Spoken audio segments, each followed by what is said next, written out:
The Ronald McDonald House is funded by its local community and is a place that families can stay at, free of charge, while their children are in the hospital. In this very stressful moment of life, it's nice to have someone looking out for you. When I was 11, my brother had pediatric kidney cancer. He was 9 months old when he was diagnosed. And so, he received treatment at Children's Hospital Philadelphia, where the first Ronald McDonald House started. And I can remember, I was 11 and just old enough to know, not old enough to really do anything about it. And I can remember the people from Ronald McDonald House bringing my sister and I puzzles or books or things to occupy us.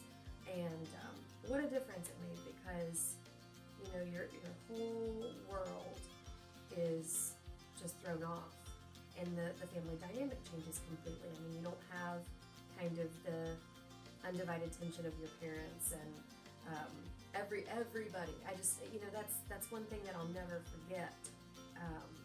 How great that the community rallied around us, and the school helped us, and Ronald McDonald House helped us, but your whole life changes so much. And so when I told my mom that I was going to take this position, she said that was always in the cards for you, because it changed your life. And so it's for me very full circle. Now my brother is 26 and survived, but his diagnosis, 50-50 chance of survival. And so we felt very lucky, and I think it gives me a different perspective working here. I mean, I truly can commiserate with somebody who's going through that god-awful fear, and you're tired and you're worried, and I feel really blessed to be in a position where I can come back and work here. If you live only 10 minutes away but your child is critical, we don't want you to have to drive home. We'd just rather you have a spot to stay and that you can be in walking distance if they call, because it's just one less thing. You can think, well, I can go take a nap, because if they call me, I can literally run and be there. 10 minutes sometimes just feels too far away. We have one woman who stays with us. Her son has hydrocephaly, cerebral palsy, many, many conditions. And they're here more often. They spend more time here than they spend at home. So when you talk to Shannon, she'll say, this isn't home away from home. This is home. He just turned 9, and she said that with his birthday, that meant every single holiday this year he spent here. And so that's a heavy part of our mission, trying to make sure that how good can you make it for somebody who's going to be here more than they are at home. I'm Shannon, this is Jacob. We've been coming here for quite a while, actually. In all honesty, I mean, it's been every holiday in the past 2 years. Christmases, Easters, but his last 2 birthdays have been here, my birthday. Sometimes the moms go to just a normal 20-week checkup. They think they'll find out if it's a girl or a boy, and instead they're on a helicopter to us. Not ready for baby, not having packed a bag. I mean, they show up sometimes, in their pajamas and slippers because they thought they were just going for an ultrasound. So we serve a lot of those families. Typically, when there's a premature birth, the baby is hospitalized on average until their due date. And so if your baby was born at 23 weeks, then you're going to stay with us until your baby is 40 weeks. I adopted Jacob when he was 2. He was born early. He was born at 29 weeks, weighed 2 pounds.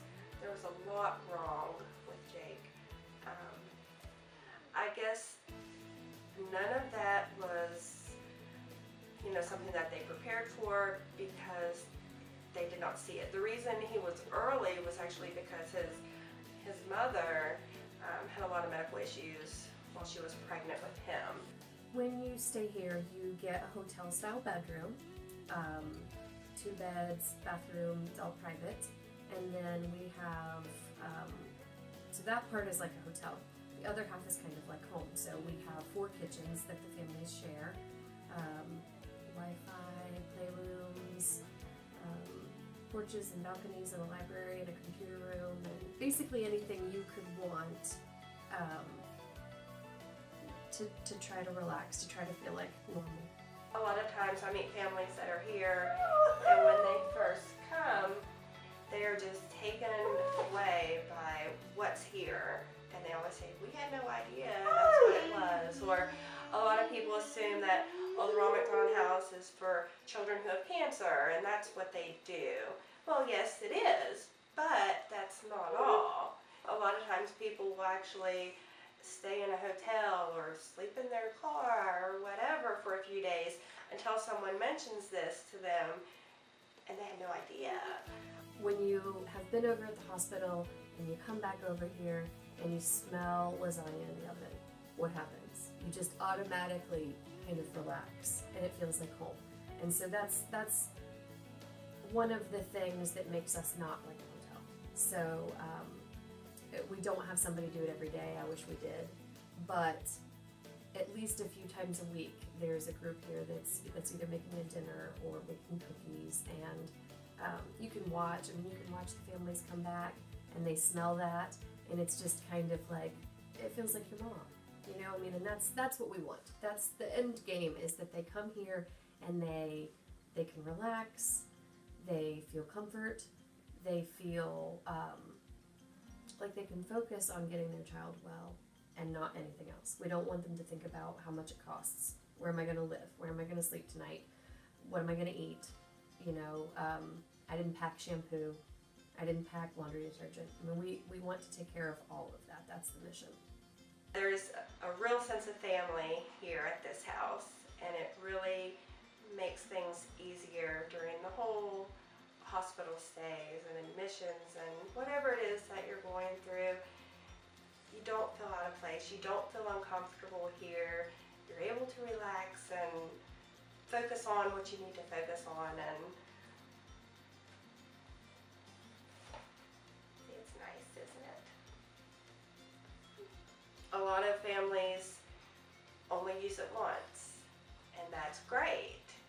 Some families come back time and time again, or once or twice, but it's nice that it's here for me to come back to, because this is something that we will need until Jacob's an adult. Annual operating budget is about $650,000 a year. It's much like a hotel. It costs us about $90 a night to have a family stay, and that's utilities and food and housekeeping and all of the things that we provide as an amenity. But yeah, it takes about $650,000 a year to run.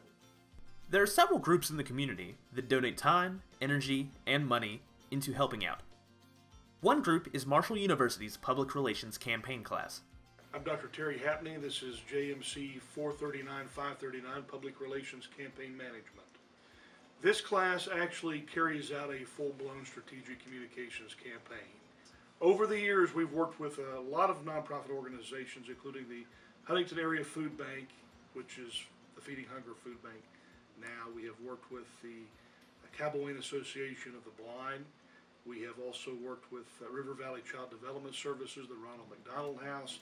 So I always try to pick a client that the students could not only view this as a class through which they have to go in order to graduate, but something that students could hopefully be passionate about. So you're actually impacting lives in this particular situation. This semester we went into the campaign with a goal to raise $25,000. It's a combination of work we've done last semester and this semester. Last semester we put together a kind of theoretical campaign for the Ronald McDonald House. We met with Jane and asked her what she needed from us, and she wants us to fundraise. And so we did a lot of work last semester to do a lot of prepping for this semester. This semester is actually implementing the campaign we started last semester. So we started with a reverse raffle in the fall and kind of fleshed that out a little bit and created this big event that we wanted to do. And this semester we started fundraising to help make that happen, and this coming Saturday is our actual event. So it's been really cool to see the process over a year. We're not only educating the future public relations practitioners, but we're also, again, serving the community.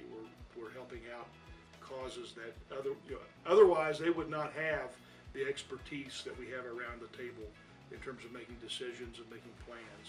Sometimes you don't get to see a lot of what's behind the scenes and a lot of what happens. You just get to see the finished product, but we're trying to make sure that everything we communicate and everything that the public sees is what we're really about, and making sure that people recognize what we're doing.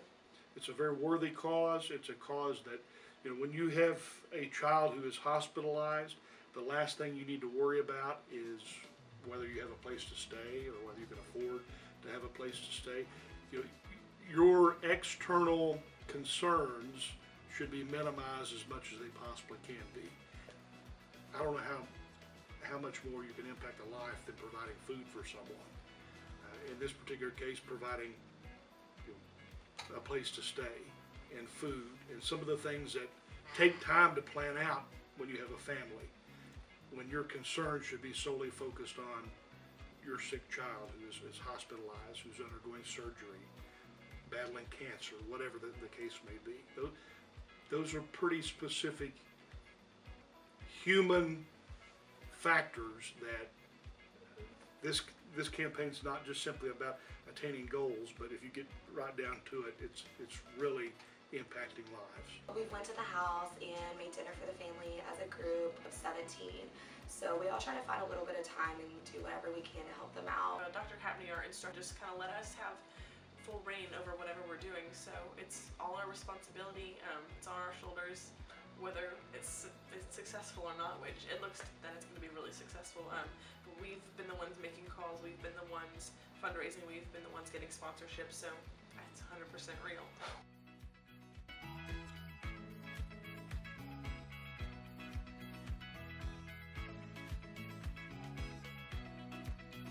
I was expecting probably like 150 people, but then we decided, we're not going to raise that amount of like $25,000 with just 150 people, so we made a goal of 250 people. We were here for 14 hours yesterday, which was not fun at all, but we were here from the time they opened to, I've worked here for 6 years, so they let me stay. Like the Dirt Busters guy went home, and I had to call my boss and was like, how do I lock up? They're like, you're not supposed to be there, Ellie. And I was like, I'm sorry, but I am. And then we came back, we're here all day today, just decorating. We wanted to make sure things were perfect. We didn't want the DJ or Landau to be here without anyone here. So we've spent a lot of time. I don't know the final goal of the money we've raised, but I think it's gonna be around our goal, which was $25,000. We were out dancing, and 2 of the professors came out and were dancing with us, and I was just like, wow, this is so much fun. All this hard work from this entire year is paying off. The absolute best moment will be when I get to say to the Ronald McDonald House, we raised this much money to help you guys, and I'm so excited for that moment. She didn't know it at the time, but they were able to reach their goal of $25,000. So the next time you see a box like this, think about the people it's going to help. And just remember that every little bit helps.